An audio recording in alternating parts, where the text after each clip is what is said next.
Dear esteemed viewers, welcome to this story. In this story, we shall see how Saul fell and David took over the leadership of Israel. Meanwhile, if you've not subscribed to our channel, please try and do so in order to always be notified of our new videos in the future. Thank you. Let's proceed. David had been running from King Saul for a long time. Though Saul had once promised to stop hunting him, David knew the danger was far from over. David sat on a rock, watching the sun set over the wilderness. He spoke thoughtfully to his men nearby, saying, "One day, Saul will catch me. It's only a matter of time. Maybe I should go to the land of the Philistines. If I stay in Israel, I won't survive." So David, with his 600 men and their families, left Israel and traveled to Gath, the city ruled by Achish, a Philistine king. David respectfully bows before King Achish and said to him, "My lord, let me live in one of the towns outside the royal city. I won't be a burden." Achish nodded, saying, "Very well, you may have the town of Ziklag. It's yours." David and his people settled in Ziklag. He lived there for over a year and tricked Achish into thinking he had turned against his own people. To gain King Achish's trust, David told him he was attacking Israelite villages, but in reality, David was raiding Israel's enemies, like the Amalekites, and leaving no survivors to tell the truth. Achish was very pleased with David and said to himself, "David has made himself stink to his people. He'll serve me forever." Soon, war broke out between the Philistines and Israel. Achish told David, "You must march with me into battle against Israel."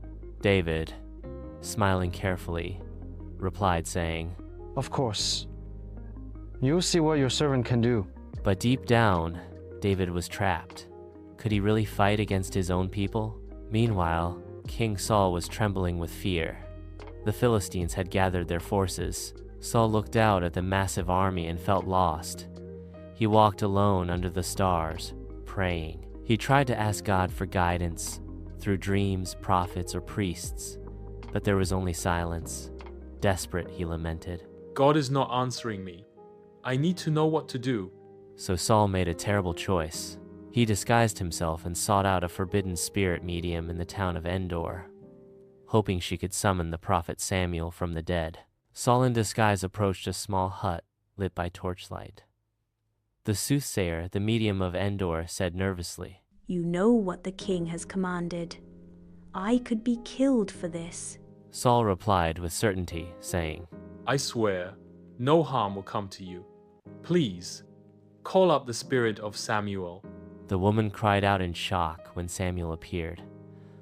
Saul fell to the ground in fear. Samuel's spirit said solemnly, "Why have you disturbed me?" Saul, trembling, said, "I am in great trouble. The Philistines are coming, and God has left me. What should I do?" Samuel's spirit replied to him, saying, "The Lord has torn the kingdom from you and given it to David. You did not obey his commands. Tomorrow you and your sons will be with me." Saul collapsed in terror, knowing the end was near. David was still caught in a tight place. Saul had turned to powers of darkness for answers, and Israel was on the brink of war. David stood outside the Philistine camp, deep in thought. Each man made a choice. David, trying to protect himself, walked a dangerous path. Saul, gripped by fear, made a devastating decision. Trust in the Lord with all your heart, and lean not on your own understanding. Proverbs 3 verse 5. When God seems silent, do we turn to him, or run toward what seems easier? Do we wait in faith, or do we try to force an answer? David would soon face the biggest test of his life, and Saul was nearing the end of his journey. Sometimes fear leads us into the wrong places, but even when things are unclear, we must keep trusting God, even in the silence, because his way, though slower, leads to life. Even when I walk through the darkest valley, I will fear no evil, for you are with me.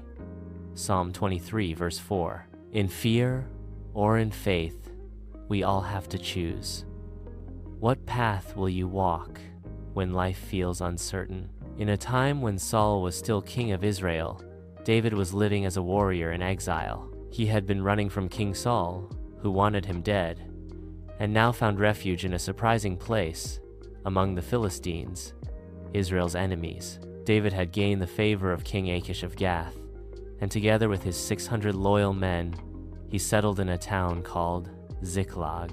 David and his men in Ziklag spoke with King Achish, and King Achish, smiling, maintained his stand, saying, David, you've been faithful to me. Come with us. We're going to battle against Israel. But not everyone trusted David. The Philistine commanders grew uneasy. Can we really trust this Hebrew? They whispered. In the Philistine camp, the commanders spoke with Achish. A Philistine commander said angrily, Send him back. What if he turns against us during the battle? He could win back Saul's favor with our heads. King Achish, reluctantly turning to David, said, You've done nothing wrong, David, but the commanders don't trust you. Go back to Ziklag. David, hiding disappointment, replied saying, As you wish, my lord. So David and his men turned around and headed home. But when they reached Ziklag after 3 long days, they were met with horror. Smoke was rising from Ziklag. The town was burned. It was empty. The Amalekites had raided the city. They burned it to the ground and took everyone captive. Women, children, everything. David's wives were gone. The men's families were gone. David and his men fall to their knees in shock. Some cried. Others picked up ashes. They were crushed. They wept until they had no strength left. And then they turned on David. One of the soldiers said to him furiously, This is your fault, David. We should stone you. But David didn't argue. He didn't panic. He did something powerful. He turned to God. He knelt down and prayed. He strengthened himself in the Lord. He asked the priest to bring the ephod, a sacred garment used to seek God's guidance. He said, Lord, should I pursue these raiders? Will I catch them? And the answer came clearly. The Lord said, Pursue them. You will surely overtake them and rescue everyone. So, David set out at once with his 600 men, but along the way 200 grew too tired to continue. They stayed behind to rest. David and 400 men pushed forward. In the wilderness, they found an Egyptian servant, sick, abandoned, and starving. David, kneeling beside him, asked him, saying, Who are you? And who left you here?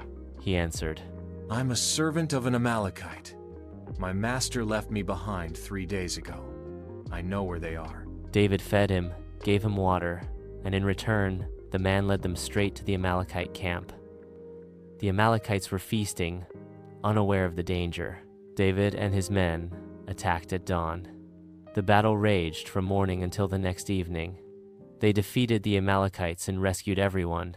Not one person was lost. David recovered everything: wives, children, livestock, and more. When they returned, some of the 400 men didn't want to share the spoils with the 200 who had stayed behind. A greedy soldier said, They didn't fight. Let them take their families and go. But David said to them firmly, No! We will all share alike. The ones who guarded the supplies are just as important as those who fought. David made this a lasting rule in Israel. Everyone has a part in the victory. This story is more than a tale of battle and rescue. It's a powerful reminder that even in disaster, God is near. When everything fell apart, David didn't give up. He turned to God. He trusted God's guidance. And in doing so, he not only recovered what was lost, he became a true leader who lifted others up with him. In your hardest moments, remember, you can find strength in God. Even when everything seems burned down, he can restore what has been lost. In the hills of Mount Gilboa, a fierce battle was unfolding. The Israelites were at war again with their old enemies, the Philistines, and leading Israel into this battle was King Saul. a man chosen by God years ago, but now struggling with fear, disobedience, and loss. King Saul stood on the battlefield with his sons by his side, Jonathan, Abinadab, and Malchi-Shua. This was no ordinary fight. It would mark the end of an era and the beginning of a new one. The battle was brutal. The Philistines pressed hard against Israel. One by one, Saul's sons, Jonathan, Abinadab, and Malchi-Shua, fell in battle. It was a devastating blow. Saul was now alone, wounded, and surrounded. Saul, leaning on his spear, wounded and gasping, said to his armor-bearer weakly, "Draw your sword and run me through. I don't want these uncircumcised men to come and torture me." But the armor-bearer was too afraid. He couldn't lift his sword against the king. The armor-bearer backed away, shaking his head, terrified. Realizing he had no way out, Saul made a tragic choice. He took his own sword and fell on it. When the armor-bearer saw Saul was dead, he too fell on his own sword and died beside him.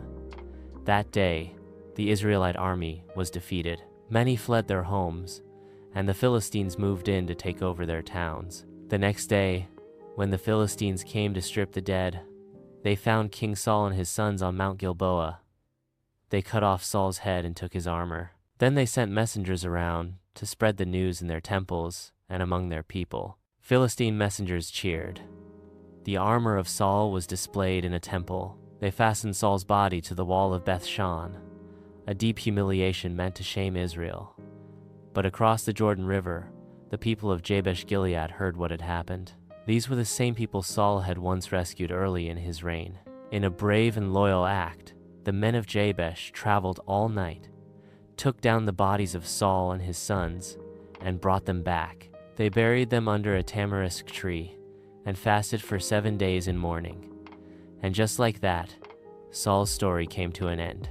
A king who started with promise ended with sorrow. Though his last moments were marked by failure and defeat, Saul's story reminds us of the weight of leadership, the importance of obedience, and the power of legacy. Sometimes, the choices we make in fear can have lasting effects. And yet, even in the darkness, there can be honor. Like the men of Jabesh-Gilead, who remembered the good Saul had done and honored him with courage and dignity. Saul's life was a mixture of victories and mistakes, just like many of us. But his story shows us that how we live matters, and how we end matters too. So today, think about the choices you're making. Are they building a legacy worth remembering? Are you using your influence to help others? Because in the end, we all leave something behind. Let it be something good. After mourning Saul, Jonathan and other sons of Saul, David took over the leadership of Israel as the succeeding king, by the unanimous agreement of the whole Israel. That was the fall of Saul and the rise of David. I prophesy to you, you shall rise and not fall, in Jesus' name. Thanks very much for watching. Do have a nice day, and bye for now.